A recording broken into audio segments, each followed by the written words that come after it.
Welcome to November. I am sort of starting out the month at Coda's place for a bit, which is really nice because I haven't been here since the summer. A lot has changed in this home also. We've done some renovations here. I thought I would take you along today. We're kind of taking it slow today. We're gonna pop into the mall for a little bit. I forgot the Sephora sale hasn't started yet, so I'm holding off on shopping for that. But we are visiting these Halloween lights blaze thing. Tickets were sold out when I was trying to go with my friend up in Hudson Valley, but they weren't for Long Island. And though it is November, tickets were still available. So we're going to be doing that in the evening, and maybe I can take you along for some of the cooking we'll do. So welcome back to my channel. Hi, my name's Noah. I do book content and lifestyle content, so I hope you stick around. Right now, while I wait for Coda to get ready, maybe I can begin to set up my bullet journal for November. It is a little bit in, so I need to get on that. In terms of the last video, my voice isn't 100% yet. I'd say it's like 95%. It's almost there. I am still coughing a little bit, but I'm finally on the up and up. It has been a week since my voice like fully went away. So this is my October like cover page. I decided to go in with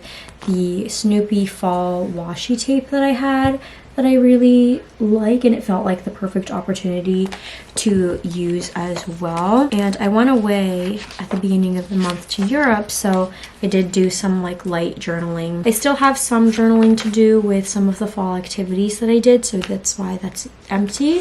But look how perfect this is. I went to early vote. This video is probably coming out after voting election day, but I hope you in the US at least voted and made your vote count, your voice heard. And I didn't know that they gave out these special edition like Halloween stickers, so I'm really happy that I got this because I always just get the regular early voter one. I probably will stick that in somewhere here as well. We'll get started. Fresh new page. The color scheme I'm going with, I'm kind of sticking with the same pink and brown just because I do love those colors, and brown I really only get to use in the fall.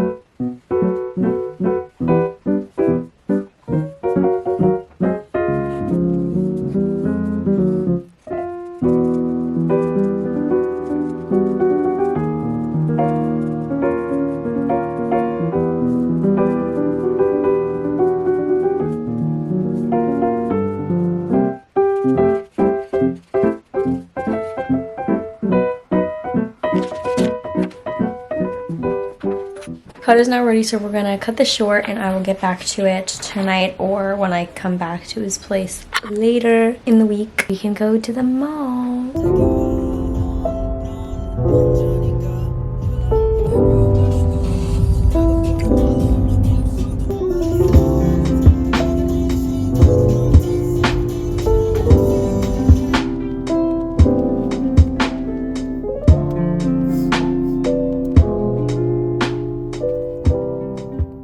I originally wanted to go to the mall to look for Uggs, which I found because the Birkenstock Tokyos in both colors I want are sold out in my size. The only annoying thing is that the store wasn't like an official Uggs store, so they overcharged me even though I got a kid size, and I couldn't speak up for myself, so I'm annoyed because I overpaid $40 for a kid size, and they told me these are platforms, which they're obviously not, which I tried to justify for the price being more, but platform kids Uggs don't even exist. I got the Tasmans because I'm a basic bitch, and I wanted these last year, so I feel like I'm justified in getting them. Like, I am trendy, but I like actually continue to wear them even after the trend died because it's something that I genuinely like, and I don't buy them immediately in the hype except for during COVID. But yay, I'm really happy with these because like I said, have been wanting them for a while, and with it becoming colder, I can wear these. The annoying thing is, don't ask me why I can't return them. They have a no return policy. So yeah, I'm a little annoyed. Coda said like it would have been the same price if I paid like tax and shipping if I bought them in an adult size. Oh well, but I got new shoes, yay!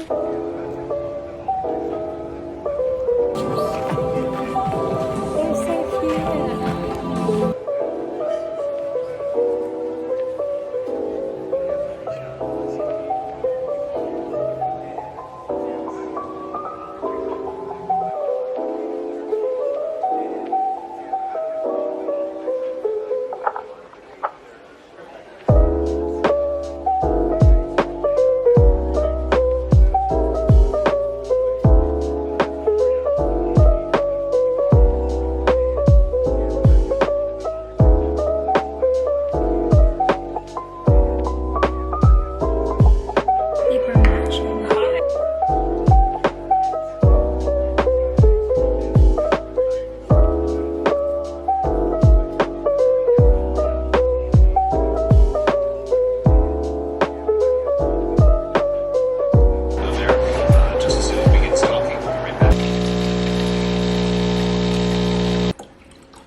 So it's the day after election day.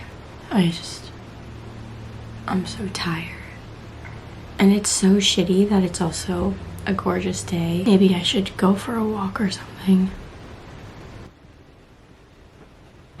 I'm feeling a little bit more put together today because I washed my hair, I put in my contacts. I think I want to go out for a walk since it is just another really gorgeous day to listen to a great, funny podcast. Just kind of walk, breathe in gorgeous fall air, and then I can come back and read because I have a new book to start. I posted on social media today on my Instagram. I posted my video. It is the second episode in a series that I'm doing on my channel of reading every book, trying to finish every series that I'm currently in the middle of. Gosh, I had to do so many takes of that. It included like my whole election reaction, and doing the post on social media like kind of just brought back all of the emotions that I'm feeling into one place, and just to have it out there in an obvious way, like on my feed, that I'm still feeling really upset, that I still will continue to fight for marginalized people and reading stories about marginalized people. Let's just go for a walk right now before the sun fucking sets, because it happens so dang early now.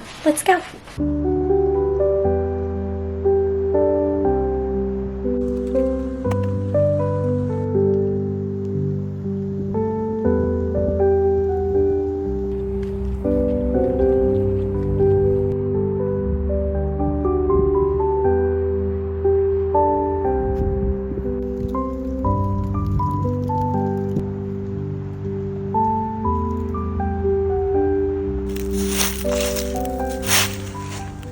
I just came back from my walk. I walked for like half an hour. I feel really good. It truly is such a beautiful day. It was just nice to kind of walk around and look at all of the gorgeous leaves, and I feel like a little bit better. I'm glad I did that today.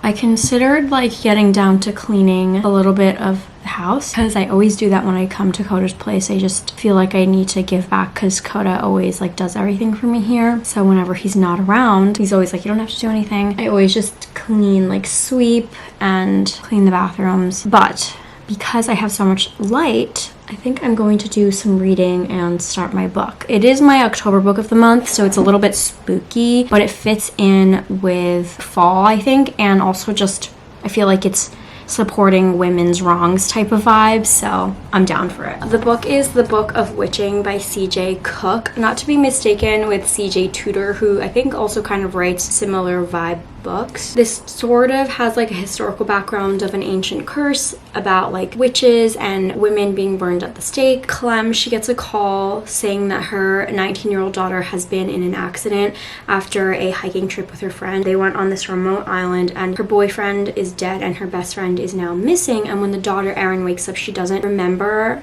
anything. She doesn't recognize her mom, and the only name that she answers to is Nyx. She insists that that's who she is. So Clem goes to the site of her daughter's accident to find out what happened to her and like go through the history of this remote island where she was hiking to see who Nyx is and like see if that will help her give her some clarity about her daughter's strange behavior. I literally just opened this up and then decided that I was going to go on my walk. So I've read the little historical note right at the beginning of the book, and it says, in 1594, a woman was accused of assisting a man in his plot to kill his brother. The man was acquitted. The woman was executed at Gallow Ha in Kirkland, Orkney. Her name was Alison Balfour. She was the first of over 70 women to be executed in Orkney on charges of witchcraft. I also like feel good reading this because it's women, okay? So we love that. It looks like the first page is starting out with a letter from 1594. I also like haven't really heard a lot of people talking about this. I haven't seen a lot of it. That's also something about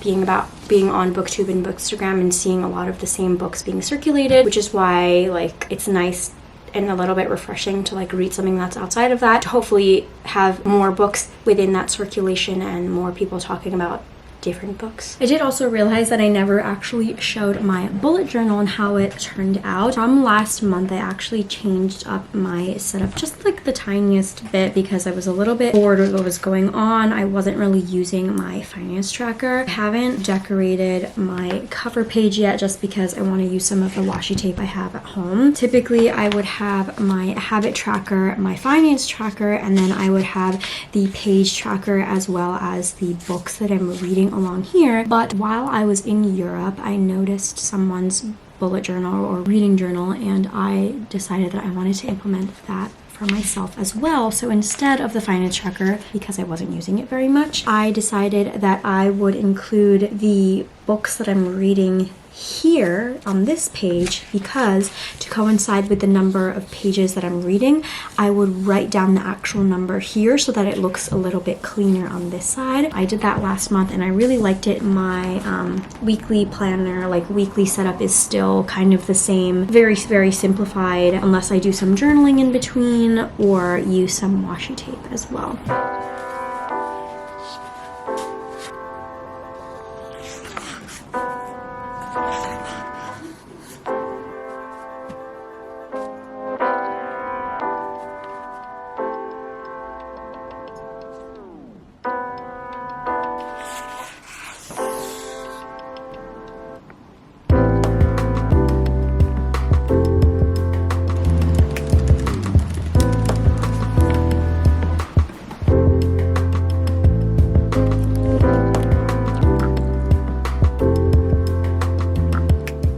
I'm kind of getting a little bit bored.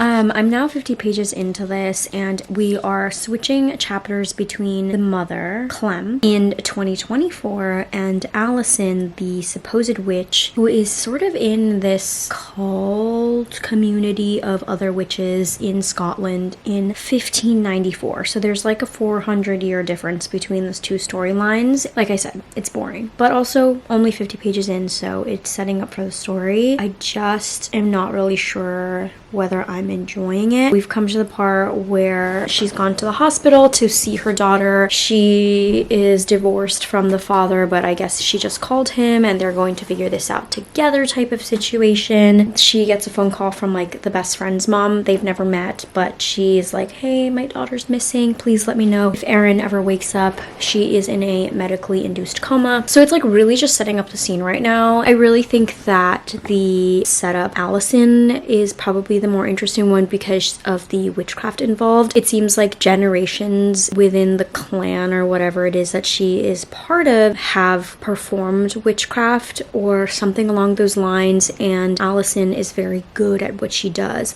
She has just been propositioned to possibly take a life from someone really high up, someone with a huge position of power, so she feels like she is being blackmailed and that she doesn't really have a choice in saying no. So hopefully things will start to go from here.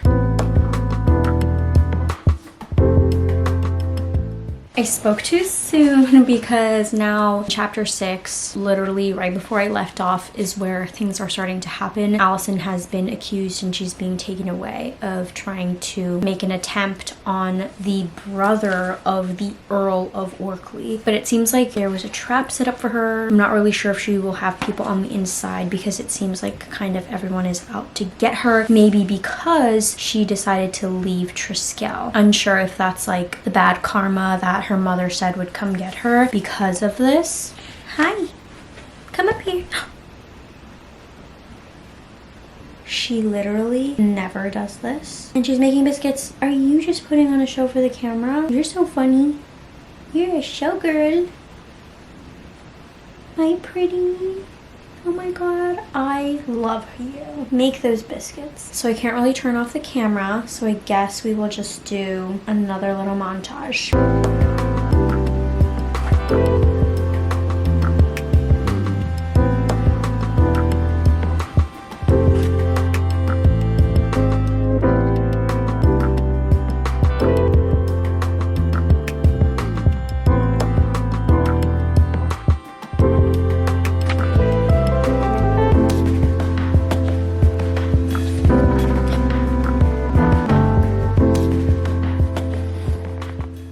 It seems like in this world, Triskel, which is the oldest clan in all of Scotland, has knowledge and practice of old magic that they're known for. They've been entrusted with the most important of magical artifacts, one of them being the Book of Witching, but that does not make them witches. So the wording's kind of confusing because it says, he fears I left the Triskel because I'm the devil's servant. He believes I am a witch. So witch in this world in the 1500s is like the bad thing, right? No good. So I'm not really sure what the people within the Triskel clan call themselves or like what Allison is, but she's no longer practicing of that specific magic, but it seems like her people are turning against her. I am about to start part 2 here. My goal kind of that I just made up is to read 250 pages just because in my reading tracker the max number of pages that I have that it goes up to is 250 pages, and it just looks so much cleaner when it's done that, and I don't really have anything else to do. Like, I'm not cooking dinner until later anyway. I might as well read, although time is getting away from me. This is quite literally a witch hunt. Allison is saying that she doesn't know why Mr. Papley accused her. I think his name is David, saying that she's the witch behind it. No one is trying to even figure out why. They are just honing in on her and checking her for signs of the devil and excusing anything that's weird or strange or different about her to be the sign of the devil. So literally, they don't give a shit. They're just out to kill this woman. For what reason, we do not know. At this point, at the end of part 1, there's sort of an overlap between the modern day and the trial going on, but I'm not really sure how the stories are going to connect. At this point in time, the storyline that is more interesting to me is the storyline with Allison. I did look her up because the historical note at the beginning did say that there was a real woman in Orkney named Allison Balfour. She has a whole Wikipedia page. She is a real person, as are some of the characters in this, like the Earl Patrick Stewart, hilarious that that's his name, and also David Papley. I think his name is David. So I'm about to start into part 2 and see where else this is going. I'm very confused, but so far intrigued. It does look like there is just 3 parts to this, so let's continue.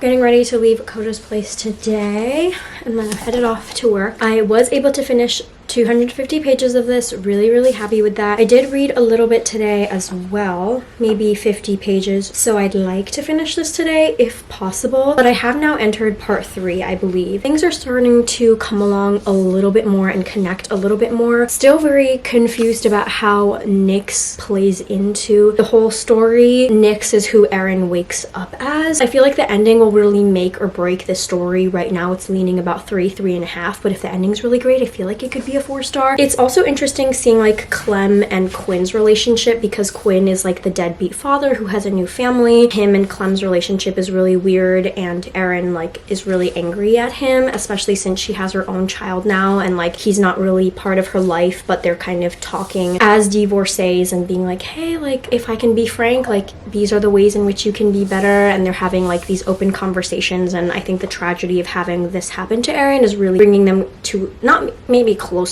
but to an understanding of how the other may think and work and what the other wants. Therapy, y'all. Therapy works. If you hear some noises, it's the washing machine and the dryer and a neighbor kid upstairs that runs at all hours of the day.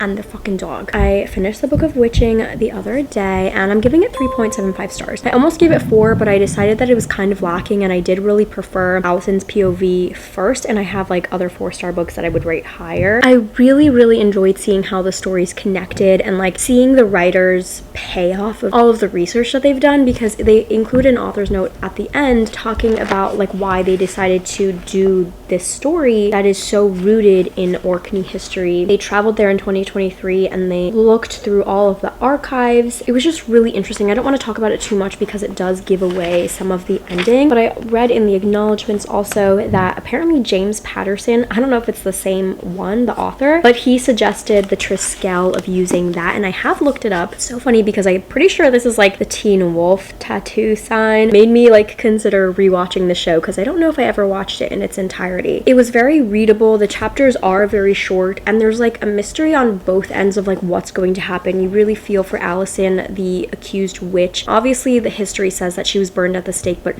what's going to happen? It was really awful. They were really out to get her. They used coercion to try to get her to confess, and it was really terrible, and yet they documented her confession and the retraction of it, which is so interesting. In Clem's timeline, you're like wondering what's going on. Who is Nyx? How is Erin going to survive? She is so young. What's going to happen with Senna? Where is she? I enjoyed this, and I have been like, I do need to catch up on my book of the month orders of this year also, so I'm glad I was able to check this off. I am filming a new outro for this because I didn't realize how long this vlog was getting. I actually did read about 3 graphic novels at the end, but decided to just keep this to the Book of Witching vlog, including some of my Bujo and getting like into November. So I hope you enjoyed, and I am working on a graphic novel like non-fiction vlog next, so please look forward to that. I will see you all in my next video. Thank you so much for watching. Bye!